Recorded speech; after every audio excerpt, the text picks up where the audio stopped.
लोगों की हैबिट्स, चाहे कितने हमने वो लगा दिए, कैमरे लगा दिए, 100 से ज़्यादा हमने पेपर चिपकवा दिए कि आपको थूकना मना है, लिफ्ट में थूकते हैं, सब करते हैं। लोगों की हैबिट को क्या करें? उनको तो नहीं कंट्रोल कर सकते ना, चाहे कितनी आप सफाई कर लीजिए, नहीं करेंगे तो नहीं करेंगे ना, आदमी कोशिश ही कर सकता है ना।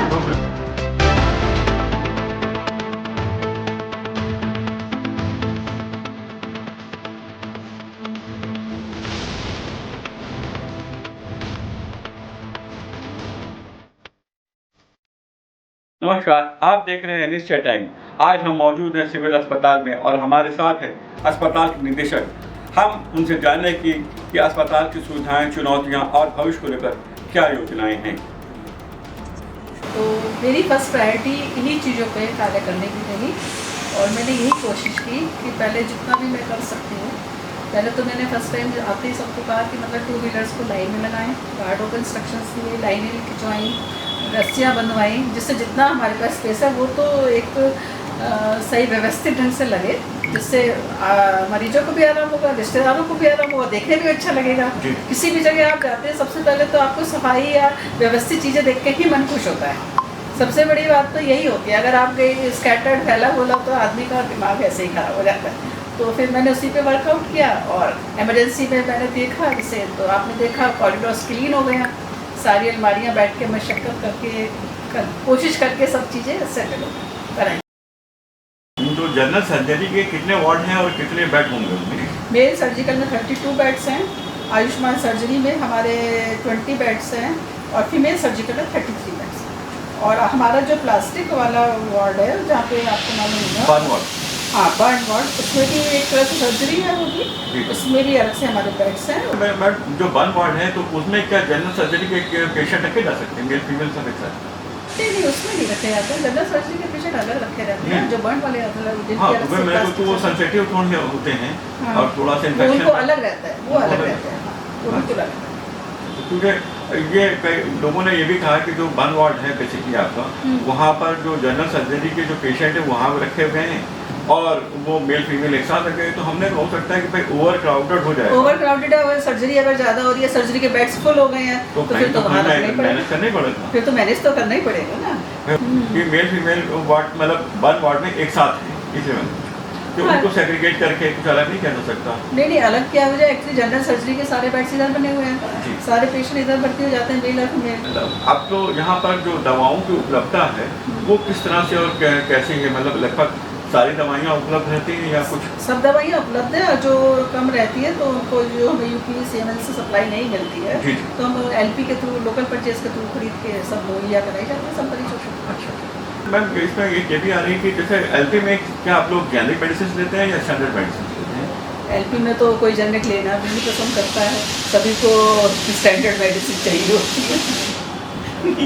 ये हम लोगों की मानसिकता है। ये मानसिकता है, वही तो बात है ना। अब अरे आपके यहाँ, क्योंकि आपके यहाँ छोटा सा एक सेल आयुष का भी है जिसमें होम्योपैथी और आयुर्वेद भी है, तो वो सेल किस तरह से सब मैम वर्क कर रहे हैं वहाँ पर? मतलब दवाइयों की हमेशा बहुत शॉर्टेज रहती है, उसकी क्या? उसकी दवाइयाँ तो CMO के यहाँ से आती है, उसके लिए हमने केवल लेटर भी भेजा है। अब जबकि हमने बहुत अच्छा विंग बना हुआ है, जिस हिसाब से देखा जाए हॉस्पिटल में जगह नहीं है, आयुष को बहुत अच्छी जगह दी हुई है, बहुत अच्छा चैम्बर्स दिए हुए हैं, लेकिन मेडिसिन की सब सप्लाई CMO के यहाँ से। साफ सफाई को लेकर हमेशा आप तो क्योंकि बहुत ज़्यादा इस चीज़ों को लेकर एग्रेसिव भी हैं, और लेकिन अभी भी उस लेवल पे साफ सफाई के ऊपर जिस लेवल पे आप कोशिश कर रही हैं उसकी क्या वजह है? ये कोशिश तो कर रहे हैं, लेकिन एक तो ये ड्रेनेज सिस्टम बहुत यहाँ पे गड़बड़ है, उसके लिए बहुत हम कोशिश कर रहे हैं, टेंडर भी हो चुका है, वो बहुत पुरानी लाइनें पड़ी हुई हैं, वो चौक हो जाती हैं, और दूसरा जगह आप देख रहे हैं कितनी कम है। कोशिश कर ही सकते हैं, फिर लोगों की हैबिट्स, चाहे कितने हमने वो लगा दिए, कैमरे लगा दिए, 100 से ज़्यादा हमने पेपर चिपकवा दिए कि आपको थूकना मना है, लिफ्ट में थूकते हैं, सब करते हैं। लोगों की हैबिट को क्या करें? उनको तो नहीं कंट्रोल कर सकते ना, चाहे कितनी आप सफाई कर लीजिए, नहीं करेंगे तो नहीं करेंगे ना, आदमी कोशिश ही कर सकता है ना। वो बिल्कुल आपने सही। बस आपके यहाँ मुझे एक चीज़ बहुत अच्छी लगी कि जगह जगह पे शिकायतों के बॉक्स लगे हुए हैं। आप मतलब ये नहीं कि कहीं एक लगा हो, जिस फ्लोर पे जाइए वहाँ पे लगता है। मैंने कहा यार ये बड़ा अच्छा इनिशिएटिव है। तो ये आप लोगों के पास कितनी शिकायतें, जैसे 3 महीने में आप हैं, कितनी शिकायतें आपके पास आएंगी? और शिकायतें तो मतलब बॉक्स में तो नहीं निकलती हैं। अच्छा। लोग व्हाट्सएप पे ज़्यादा कर देते हैं, हाँ, या- पर्सनली आके बोल देते हैं। अच्छा। और नहीं, ये भी नहीं है भाई, यहाँ के सब सर्विसेज इतनी अच्छी हैं, IGRS वाली भी कोई बात अच्छा। नहीं है, सारे काम तुरंत की तुरंत हो जाते हैं। तो ओके। इस मामले में हम लकी हैं। अच्छा। अब कोशिश भी ये रहती है लोग, क्योंकि हो सकता है लोग उस हिसाब से ट्यून अप भी हैं, ओके। भाई जो हेल्थ पर्सनल्स हैं हमारे, सारी टीम वर्क है, तो इस तरह की शिकायत नहीं होने देते, कोशिश करते हैं सारा काम निपटा दिया जाए अच्छे से।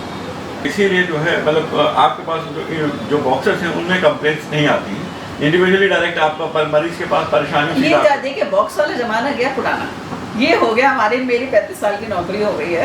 तो ये शुरू में चलता था। अब आजकल तो जो भी आता सीधा कमरे में घुसा चलाता है, या व्हाट्सएप पे डाल देता है, या फ़ोन कर देता है, वायरल कर देता है, ये सब चीज़ें होती है।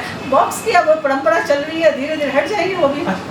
अच्छा मैम, एक चीज़ ये जानकारी में आया है कि जो आपके यहाँ जो रैन बसेरा बना हुआ है, बहुत अच्छा बना हुआ है, उसको डिमोलिश करके क्या कुछ किया जाए? इसमें शायद गवर्नमेंट की गाइडलाइंस के हिसाब से ऑक्सीजन प्लांट वगैरह लगना है। हाँ, तो पूरा तो डिमोलिश नहीं होगा, आधा रैन बसेरा रहेगा, और उसके बाद फिर आते हैं ऑक्सीजन प्लांट। और जो ये एक्स्ट्रा लोगों ने जगह घेर रखी है, कमरे बना रखे, वो भी सब हट जाएंगे, तो और अस्पताल थोड़ा सिस्टमाइज हो जाएगा। छुटपुट घटनाएं होती रहती हैं या इस तरह की चीज़ें होती हैं, उसको रिहर्सल कैसे करती हैं आप? How to manage? किस तरह की छुटपुट घटना? जैसे अभी मतलब पत्रकारों के बीच में और यहाँ के कर्मचारियों को लेकर झगड़ा हो गया था, उसमें FIR वगैरह की भी बात हो रही थी, सब चीज़ हो रही थी, उसको किस तरह से आप इस तरह की जो प्रॉब्लम्स आती हैं कैसे उनको? देखिए, पब्लिक प्लेस है, लोग आते ही हैं, और कुछ एग्रेसिव मूड में आते हैं, तो अकॉर्डिंग टू नीड के हिसाब से काम करना पड़ता है। इसके लिए कोई स्ट्रेट फॉरवर्ड स्ट्रेटजी तो होती नहीं है, चीज़ों को देखना पड़ता है, आकलन करना पड़ता है, कौन गलत है कौन सही है, उस हिसाब से करना पड़ता है। अब आप पत्रकारों के गलतीबाजी करेंगे, बदतमीज़ी करेंगे, वार्ड बॉय को मारेंगे, तो हमें तो अस्पताल भी चलाना है, इसलिए FIR कराना ज़रूरी है। तो ये तो गलत बात है ना, आप मरीज को दिखा रहे हैं, अपना काम करें, काम आपका हो रहा है, आप हैकड़ी दिखाएं या कोई दिखाए, वो तो नहीं पॉसिबल है, तो इसलिए वो सब फिर वो कराना पड़ा।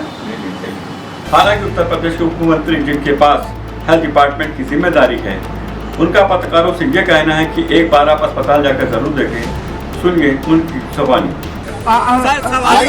अखिलेश जी ने कहा कि आपकी सरकार होने के बावजूद भी सिविल अस्पताल आज भी अपनी दुर्दशा पर हो रहा है। आप जरा सिविल अस्पताल जाके देखें, नहीं जो बराबर में आप जाके देखें जरा, कोई दिक्कत नहीं लेके उन्होंने कहा हाँ सर, उनके आंखों पर पर्दा पड़ा हुआ, जाके देखें कितनी अच्छी व्यवस्थाएं अपने में समाजवादी पार्टी की सरकार में अस्पतालों में तबेले बनाकर रख दिए। अखिलेश यादव ने भी सिविल अस्पताल की दुर्दशा पर कुछ दिन पहले ही सवाल उठाए। सुनिए उनकी ज़बानी। मैं सिविल हॉस्पिटल गया था, श्यामा प्रसाद मुखर्जी उनके नाम पर ये हॉस्पिटल है। हम आगे जा रहे हैं। समाजवादी सरकार में ये फैसला लिया गया था कि एक सरकारी ऑफिस वहां और है, उसको तोड़ करके और इस सिविल हॉस्पिटल को और बड़ा बनाया जाएगा। 9 साल हो गए सोचिए, उस अस्पताल की वही दुर्दशा है। समाजवादी सरकार बनने पर नया इंफ्रास्ट्रक्चर कैसे बने, नए हॉस्पिटल कैसे बने, जिससे गरीब का इलाज हो जाए, गरीब आए अस्पताल में उसका इलाज होना शुरू हो जाए, इस तरह का इंफ्रास्ट्रक्चर भविष्य में समाजवादी पार्टी बनाएगी। जनरल सर्जरी और 1 वार्ड के मरीजों को एक ही जगह रखा गया है। ये कितना बड़ा रिस्क है ये किसी से छुपा नहीं, लेकिन सिविल अस्पताल में यही हालात देखने को मिल रहे हैं। साफ सफाई की व्यवस्था पर भी सवाल उठ रहे हैं। निदेशक कहते हैं कि सुधार की कोशिशें जारी हैं, लेकिन अस्पताल की गलियारों और वार्ड की तस्वीरें दूसरी हकीकत बयान करती हैं। मरीजों और परिजनों को जहां एक और बेहतर इलाज और स्वच्छ माहौल की उम्मीद रहती है, वहीं दूसरी ओर उन्हें असुविधा लापरवाही का सामना करना पड़ता है। सवाल यह है कि अगर सिविल अस्पताल जैसी जगह पे ऐसे हालात हैं तो छोटे अस्पतालों हेल्थ सेंटरों की स्थिति कैसी होगी? ये सिर्फ बातों और आश्वासनों से मरीजों का इलाज हो सकता है। अब देखना ये होगा कि प्रशासन इन खामियों को कब तक दूर करता है।